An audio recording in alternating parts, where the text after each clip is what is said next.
تخيل تبقى نايم في بيتك بالليل وفجأة تصحى على صوت صويت جاي من الشقة اللي قصادك، ولما تفتح الباب بتلاقي الشقة اللي جاي منها الصوت دي مفتوحة، فبتدخل علشان تشوف في ايه، فبتتفاجئ ان جارتك وجوزها نايمين على السرير من غير هدوم ومضروبين بالنار، وفي نفس الوقت تلاقي الشارع كله ملموم عليك وبيتهموك انك انت اللي قتلتهم. ولكن المصيبة الكبيرة لما الناس تركز اكتر تكتشف ان اللي نايم ومتوفي جنب الست دي مش جوزها اصلا. والسؤال هنا، امال مين ده؟ وايه اللي جابه هنا اصلا؟ والراجل اللي الناس بتتهمه ان هو اللي قتلهم ده هيتصرف ازاي؟ كل ده هنعرفه خلال الحلقة ان شاء الله. صلى على النبي وتعالى نبدأ. انا احمد حسني وده برنامج الحكاية من الاخر.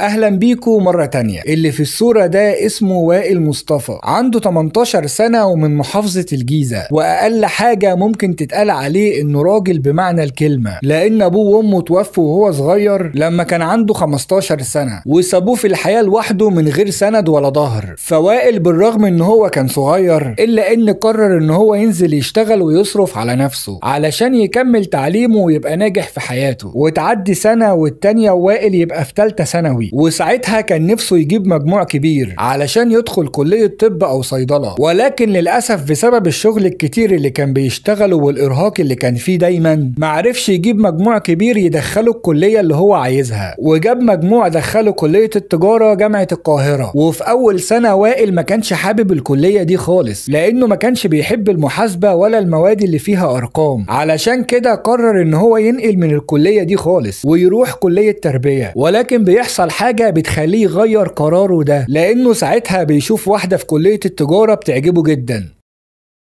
والواحدة دي بيبقى اسمها علياء فاروق، ومن محافظة القاهرة تحديدا منطقة عين شمس. بس مشكلتها ان اهلها ما كانوش كويسين خالص، بمعنى ان ابوها وامها كانوا بيتاجروا في المواد المخدرة، واخوها اللي اسمه عباس كان دايما مسجون بسبب الخناقات والبلطجة. ساعتها وائل حاول يكلم علياء علشان يتعرف عليها، ولكن علياء كانت بتصده وبتحرجه على طول، فوائل بسبب رفضها ده اتعلق بيها اكتر واكتر، علشان كده قرر ان هو يدخل لها من سكة الخطوبة، لانه كان فاكرها مش بتاعة تسلية ومحترمة، ما يعرفش ان كلمة احترام دي ما عدتش من عندها حتى، لان علياء اصلا كانت بتصده علشان عارفة شباب كتير، فما كانتش ناقصة يعني تحب تاني. ولكن لما وائل كلمها وقال لها ان هو عايز يخطبها، علياء حست ان هو بيتكلم بجد، فوافقت انها تتعرف عليه وتحطه على الرف كبديل، يمكن في يوم من الايام يحصل نصيب وتتجوزوا. علشان كده بدأت تعامله بحنية وبلطافة، وبعد مدة قالت له انها بتحبه هي كمان. فساعتها وائل كان طاير من الفرحة ومش مصدق نفسه ان علياء بتحبه. والمصيبة في نفس الوقت ده علياء كانت بتعمل حاجات وحشة مع شباب كتير، وبتيجي عند وائل وبتعيش عليه دور المحترمة. وللأسف وائل علشان كان اغلب الوقت بيشتغل علشان يكون نفسه، فما كانش ملاحظ البلاوي اللي كانت بتعملها علياء من وراه. وفضل الحال ده مستمر فترة كبيرة حوالي 3 سنين، لحد ما في مرة علياء تتعرف على واحد اسمه عمار السيد. كان شخص غني جدا وابوه معاه فلوس كتير، علشان كده علياء كان حلمها انها تتجوزه ويطلعها من الفقر اللي ابوها وامها معيشينها فيه. والمصيبة انها كانت في نفس الوقت ده برضه معشمة وائل بالجواز، ووائل كان بيشتغل ليل ونهار علشان يجهز شقته ويجهز فلوس الشبكة والفرح، ما يعرفش ان هو مركون على الرف المسكين. المهم ساعتها علياء كانت عاملة زي الجزمة في رجل عمار، وكان اي حاجة بيطلبها منها بتنفذها له على طول. وعمار علشان كان لافف وداير فكان فاهم ان البت دي واقعة، او بمعنى اصح بالتعبير المصري فاهم دماغها كويس وعارف انها بتلعبها عليه، فكان هو اذكى منها وكان بيقرب منها اكتر واكتر علشان يتسلى بيها وياخد اللي هو عايزه منها. وفعلا ده اللي حصل، وكان بيحصل ما بينهم تجاوزات كتير.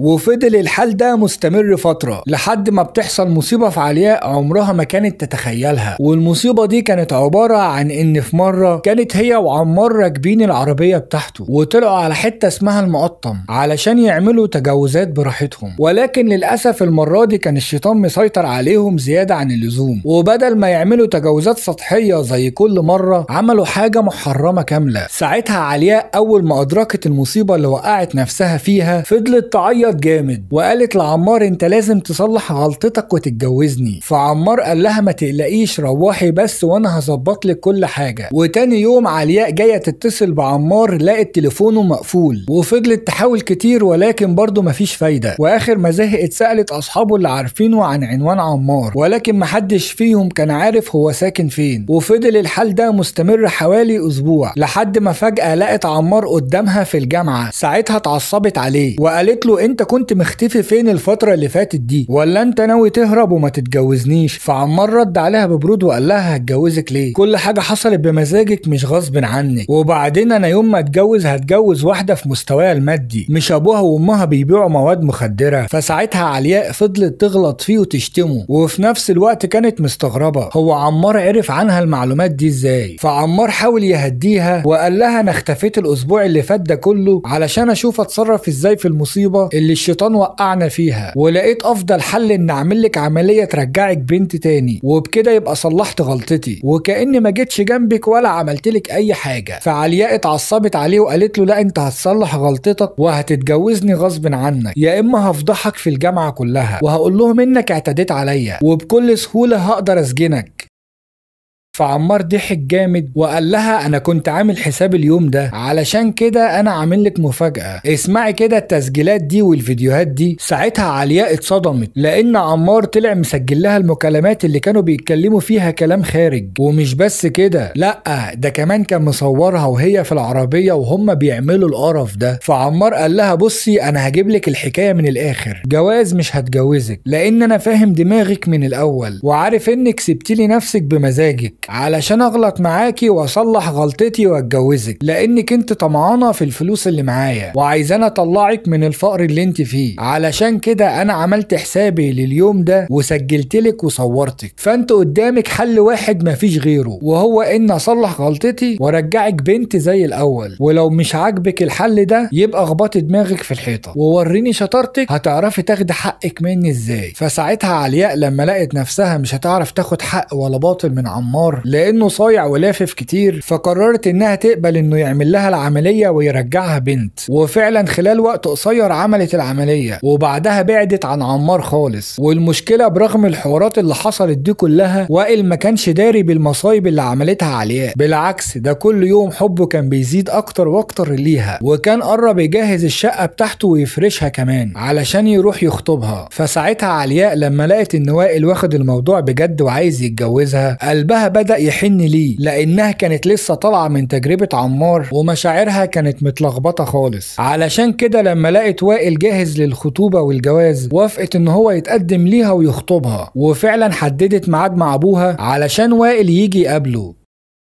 ساعتها وائل كان فرحان جدا انه اخيرا هيخطب البنت اللي بيحبها. بس لما دخل بيت علياء وشاف عيلتها عامله ازاي وانهم كلهم مش تمام بدا يقلق ويفكر ان هو ما يخطبهاش ولكن للاسف في الاخر قرر ان هو يختار بقلبه ويلغي عقله وقال مش مهم اخلاق عيلتها عامله ازاي اهم حاجه ان البنت كويسه ومحترمه. وفعلا تتم الخطوبه ما بين علياء ووائل واتفقوا ان الجواز هيبقى بعد سنه لما يخلصوا الدراسه بتاعتهم. وساعتها علياء حاولت تعيش بنظافة وتقطع علاقتها بالشباب اللي كانت عارفاهم ولكن زي ما بيقول المثل ديل الكلب عمره ما يتعدل. وللأسف علياء رجعت تاني تكلم شباب كتير من ورا وائل وفضل الحال ده مستمر فترة كبيرة حوالي سنة لحد ما خلصوا الدراسة بتاعتهم وحددوا ميعاد الفرح. بس لما جم يكتبوا الكتاب حصل ما بينهم مشكلة كبيرة بسبب ان اهل علياء كانوا عايزين يكتبوا قايمة بمبلغ مبالغ فيه. فوائل في الاول رفض ان هو يمضي على القايمة لانه يعتبر هو اللي مجهز اغلب الشقة وعلياء مش جايبة حاجة. ولكن ساعتها علياء فضلت تتحايل عليه ان هو يمشي الدنيا وللاسف وائل يضعف ويمضي على القايمة علشان بيحب علياء.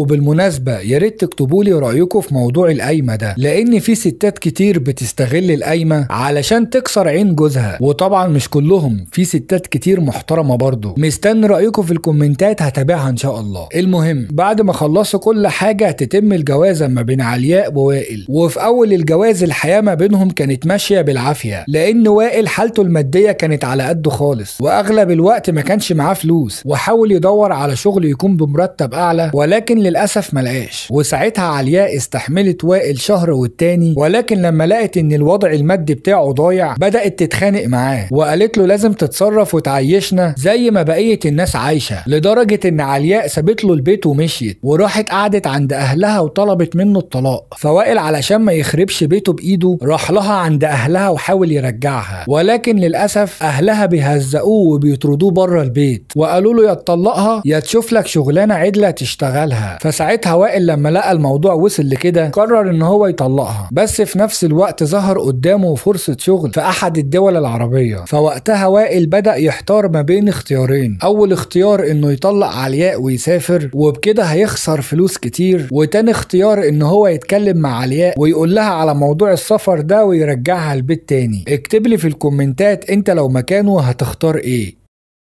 وبعد تفكير كتير وائل يختار أسوأ قرار في حياته، وهو ان قرر يروح لعلياء تاني ويقول لها على موضوع السفر ده، وكمان قال لها على المرتب الكبير اللي هياخده. ساعتها علياء تفرح جدا وتوافق انها ترجع معاه البيت تاني، وخلال شهرين وائل كان مجهز كل ورق السفر وسافر. والمصيبة ان وائل اول ما سافر علياء بدأت تخون جوزها، وكانت بتخلي الشباب اللي كانت عارفاهم قبل كده يجولها الشقة علشان يعملوا حاجات مش محترمة. ومن ضمن الشباب اللي كانت بتخليه يجي عندها الشقة هو عمار، اللي ساعتها كان خاطب واحدة اسمها فريدة، وكان فرحهم كمان شهر. وللأسف عمار بدل ما يتقي ربنا ويقول خلاص انا هتجوز وما يعملش حاجة حرام، لا ده فرح ان علياء وصلت للمرحلة دي وان جوزها مسافر، وبقى يروح ليها كتير في الشقة. والمصيبة الاكبر ان هو كان بيروح لعلياء بعد ما اتجوز فريدة برضه، لدرجة ان علياء كانت مدياله مفتاح الشقة بتاعتها علشان يجيلها بالليل في اي وقت. وفضل الحال ده مستمر فترة كبيرة حوالي سنتين، لحد ما تحصل مشكلة كبيرة ما بين علياء وعمار. ساعتها علياء هددت عمار انها تخرب بيته وهتقول لمراته فريدة على العلاقة اللي ما بينهم. فعمار خاف لان مراته فريدة بنت ناس مهمة جدا، ولو عرفت ان عمار بيخونها ولا حاجة ممكن تخرب بيته فعلا. علشان كده عمار اتعصب على علياء وقال لها مراتي دي بنت ناس محترمة مش زيك شمال، وخربها مع رجالة كتير. وبعد كده عمار هدد علياء وقال لها لو مراتي عرفت حاجة عن العلاقة اللي ما بيننا انا هخلص عليكي. فساعتها علياء لما لقت عمار بيهزقها وبيشتمها قررت انها تنتقم منه وتقول لمراته فريدة على كل حاجة حصلت ما بينهم من اول الجامعة لحد دلوقتي. ويا ريت علياء تكتفي بكده وبس، لا دي كمان بعتت لمرات عمار صور ما بينهم هما الاتنين وهم في اوضاع مش محترمة. ساعتها فريدة لما عرفت ان عمار طلع خاين وشافت الصور خربت بيته بمعنى الكلمة وطلبت منه الطلاق. ومش بس كده، لا دي اخدت منه كل حاجة حرفيا، حتى الفيلا اللي كانوا ساكنين فيها خدتها منه لانها كانت مخلفة بنت منه، فبكده اصبحت حاضنة. فعمار ساعتها كان هيتجنن لانه كده خسر كل حاجة بسبب علياء، علشان كده قرر ان هو ينتقم منها ويخلص عليها.